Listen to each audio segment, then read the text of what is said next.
Hey guys, welcome to week 5 of our C2 class. I hope you guys are doing well. I hope you had a nice Easter break, even though you were inside the whole time. What have you guys been up to? Thank you so much for being amazing about sending in your homework and doing everything on time. It's been amazing. I'm really sorry that I've not corrected it yet and sent it back to you. I've been a little bit swamped this week, but I'm going to get on that today and I'm going to send it back to you hopefully before tomorrow, okay? So, it's been a while since we had class, about, I guess, 2 weeks. So we didn't have any class on Monday because it was a holiday. So today's our only class of the week and we'll do classes again next week. Before we get started, I wanted to say that we're doing a new thing now, slowly, where we're going to start giving online classes through Zoom. Do either of you know what Zoom is? I've been using it a little bit, and it's actually really cool because you can do a lot of things like screen sharing and yeah, you can talk with more than one person, which is amazing. So we thought that we could do, I mean, it's up to you. What do you prefer? We can have one class a week that could be a YouTube class where I go over the book, and the other class on the Wednesday could be speaking class for 40 minutes on Zoom. Or what we could do is we could have both of the classes be speaking classes, and just normal classes, and we can go through the book on Zoom. You tell me what's okay for you. For me, anything's fine, honestly. I think it would be good to have that interactive element. So yeah, let me know what you think. Besides that, no, I think that's all I was going to tell you. All right, guys. So what we're going to do today is I need you to get your books and go to page 94 here, okay? So what we were doing in the last class was, what were we doing? That's a very good question. We were talking about psychology, psychology and employment, and how different people's psychometric tests went and things like that, and what people look for when they're employing other people in a new job.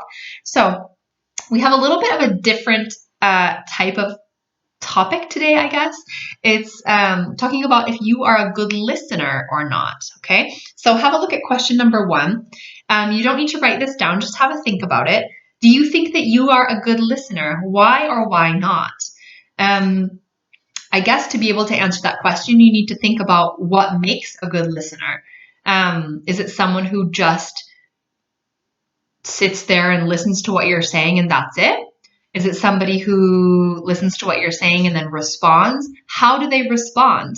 Sometimes, I'm sure we all have that friend who listens to you and then talks about themselves all the time. It doesn't really help you maybe if you are trying to talk about your problems. Or there's also other people who are great at this and they listen to what you're saying and really put themselves in your shoes. So think about these types of things. What makes a good listener? What makes a bad listener? And what do you think you are? Are you a good listener? Why or why not? Okay, so have a look at number 2. We're going to do exam practice. Sorry, I have really bad allergies, so if I sneeze, pardon me.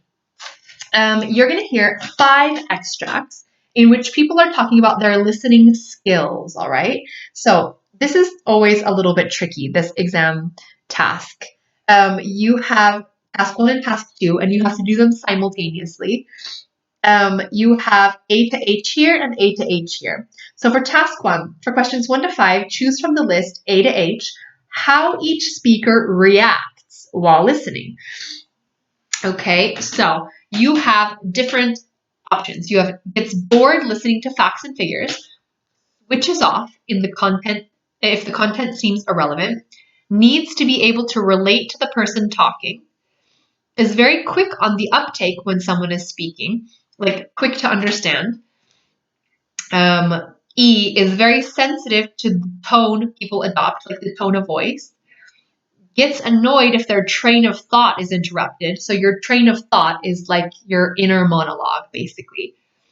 G doesn't maintain eye contact with people. And H gets irritated when a speaker stops mid-sentence. Yeah, that's definitely me. I get irritated about that, but I do that all the time. What about task 2? For questions 6 to 10, choose from the list A to H what strategy each speaker adopts to process what they are hearing. Okay, so something different you have to listen for. A needs to identify exactly what the speaker is trying to say. B, never interrupts when someone is talking to them. C, likes to interact initially with the speaker. D, discards the details or like mentally eliminates the details they hear and focuses on the main points. Gives the impression they're interested in listening. Connects what they're hearing with their own circumstances. Makes a mental note of what the speaker has said and tries to visualize what the speaker is saying to them. Okay, guys? So, what I'd like you to do first is take maybe 1 minute to read these again and underline important words, and then we'll do it together, okay? Okay, so I assume that you've read those now and you've underlined some important words. Now we're gonna listen, okay? I don't have somewhere to put the CD in my computer, so it's on the CD player. So if the quality is not very good, can you please let me know so I can find some type of solution? Okay, I'm gonna put it on now. Exercise 2.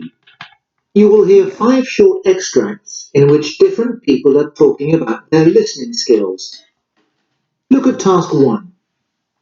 For questions 1 to 5, choose from the list A to H how each speaker reacts while listening. Now look at task 2. For questions 6 to 10, choose from the list A to H what strategy each speaker adopts to process what they are hearing. Speaker 1. I consider myself a bit of an extrovert, so listening isn't exactly my strong point. I tend not to look at people when I'm listening to them.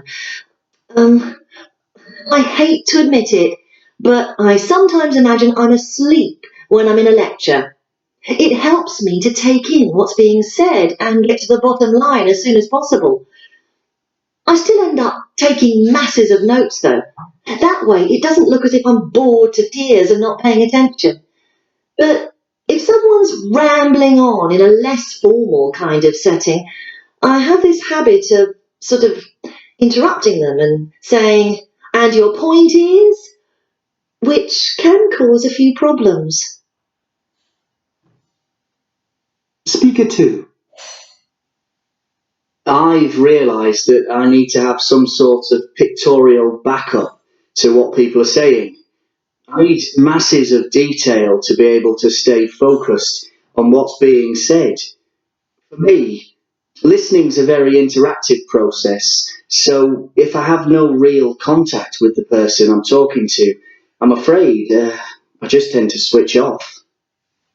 And if someone looks away when I'm speaking to them, I just stop talking altogether. What I've found does help me to concentrate is trying to doodle or draw what people are saying to me. It's like creating a sort of picture in my mind. Sounds a bit crazy, doesn't it? But it certainly seems to work for me. Speaker 3. People are always telling me I'm a sensitive sort of person, and that really does have an effect on how I react to what people are saying to me. If somebody says something sarcastic, I probably won't even remember what it was they said, but I'll definitely remember how I felt when they said it. Sometimes I have to ask people to repeat what they say because they speak to me in a loud voice. And I can't help it but end up feeling a bit vulnerable and I lose my train of thought. I can only really concentrate when I don't feel threatened. So I have to make sure I know what point the person I'm listening to is trying to make. It's irritating, but there it is. Speaker 4. I'm trying to make use of all my senses when I'm listening to someone. In that way, I pick up much more rapidly what someone is trying to communicate to me. But I do have a tendency to cut in and finish people's sentences because I know, or I think I know, what they're going to say. It's extremely frustrating for me to have to wait for a suitable point in the conversation to be able to voice my own opinion. I know I react more positively when people give me a brief idea of what they're going to say, and then let me give some sort of immediate response. After that, I feel that I can give them my undivided attention. Speaker 5. I must confess that I'm pretty useless as a listener. I've never been able to take in the information people give in lectures, for example. My mind starts to wander, and I find that after listening to the news on the radio, I can't remember a thing about it. I know that I can only really give things my full attention when what someone is saying has a direct impact on me. I need to feel that it's worth listening because I'm hearing information which may be of some significance to me. I suppose for that reason, I've developed a way of trying to link things directly to my own life and circumstances. It's a kind of what's in it for me approach. Page look. Okay. So you have listened to this one time. Can you guys go back and listen to it a second time? You're always allowed to listen to it 2 times. What we're going to do is we're going to go over the answers now. And after the class today, I'm going to send you the transcript or the audio script so you can have a look at what they actually said. Okay? So let's go over the answers. Give me 1 second. The book. Okay. Right. So we're going to write these down. If you have any questions or you just really don't understand why one answer was the answer that it is, please ask me. So number 1 is G. Okay, G. Number 2, C. Number 3 is E. Number 4 is D. Number 5 is B. Number 6 is D. Number 7 is H. Number 8 is A. Number 9 is C, like this. And number 10 is F. So I'm just going to hold up the answers for you again, like this. So these are the answers for the listening. If you have any questions about that, please let me know. Again, I'm going to send you the audio script after this class. So what I like to do now is, can you guys have a think and write in your notebook about which of these different ways of reacting while listening or a strategy that you adopt applies to you. So in number 3, it says, discuss these questions. Which of the speakers has a similar listening style to you? What methods do you use to try to remember what you've heard? So just have a think about these and maybe make 2 columns. So for A and B, and you write what you think and why. Okay. The last thing that we're going to do are some expressions that you heard in the listening. And they are expressions with listen, hear, and ear. And I've heard of most of them. There's just one that I found really, really strange, but it's fine. We're going to go over it now. So can you guys please pause the video now, have a look at the phrases in number 4, and just from your own knowledge, you don't need to look in the dictionary or anything, try to complete the sentences with the correct word that's missing. You might always know it, you might not. It could be a preposition, it could be another word, it could be a verb. Just have a look and try to fill them in, okay? Okay, so now that you've done that, these are the answers here, okay? All of these are the answers for exercise 4, the vocabulary, okay? And just quickly, I'm going to go along and explain to you what they mean. So if you listen in on somebody, it means that you listen to a conversation that you're not supposed to hear. Maybe you have also heard of the word or the verb eavesdrop. Eavesdrop on someone. We all do it. Here, I'm going to show you right here. Eavesdrop on someone. That means when you know that someone's talking about, maybe they're talking about you, or maybe they're talking about something interesting, and you don't want them to know that you're listening, so you just like go really quietly and you listen. I do that all the time. Like when someone's on the phone, this is actually pretty shameful, but when someone's on the phone and they're talking about like what we're doing here, or they're talking about some like good gossip in my house, I don't want them to know that I'm hearing, so I'm just like listening to it and getting all the gossip. I'm sure you do that too. What about B? We'll never hear the end of it or the last of it. It's the same. It just means that someone's going to repeat something over and over and over again. Like if you forget, like if your mom, for example, tells you you need to wash your dishes when you're done with them instead of just leaving them in the sink. If you don't do that, you're never going to hear the end of it. You're never going to hear the last of it. Your mom's going to go on and on and on talking about that. C, I've heard it all before. That means that something's really familiar to you, what someone's saying. You already know what they're talking about.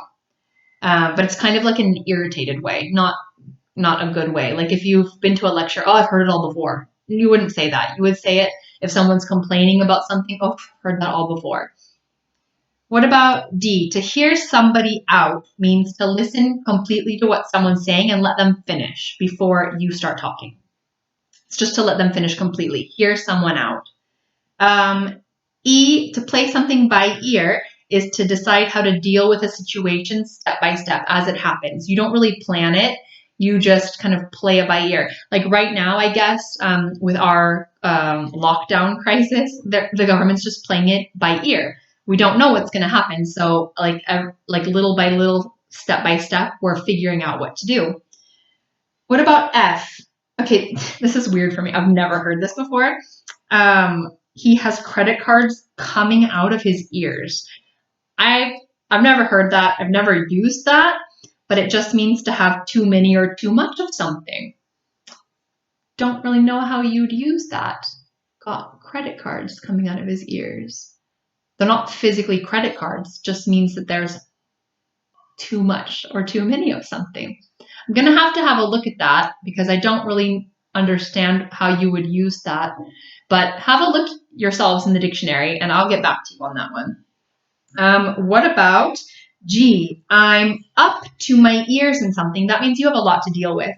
Like if you have a lot of work or a lot of university work, you're up to your ears, okay? You've got so much to do. H is prick. I thought that would make your ears prick up. Like if your ears, like you know a dog, when they hear a noise, they're like, ooh, and their ears go up. That is prick up. So it just means, yeah, if you've heard something interesting, you start to listen more. And the last one, he gave me an earful for not getting the report in on time. So to give someone an earful is to like tell them off for something that they've done or not let them hear the end. Yeah, not let someone hear the end of it. Just kind of when someone gets angry at them. Like if you make a mistake at work and your boss yells at you and tells you everything you've done wrong, you're getting an earful. Okay, your boss is giving you an earful and you're getting an earful. Okay, guys, I hope that all of that made sense. I hope you understood the class today, and I hope you could hear the listening. I'm not sure. I have to play it back now to see if you could hear. But okay, so your homework for today is, actually, I don't remember what your homework was. Yeah, it was just to have a look at the different ways of listening and strategies to listen and say what applies to you, basically. There's not a lot of homework today. But yeah, other than that, have a good rest of your week. Have a good weekend, and we'll see you again on Monday. Bye.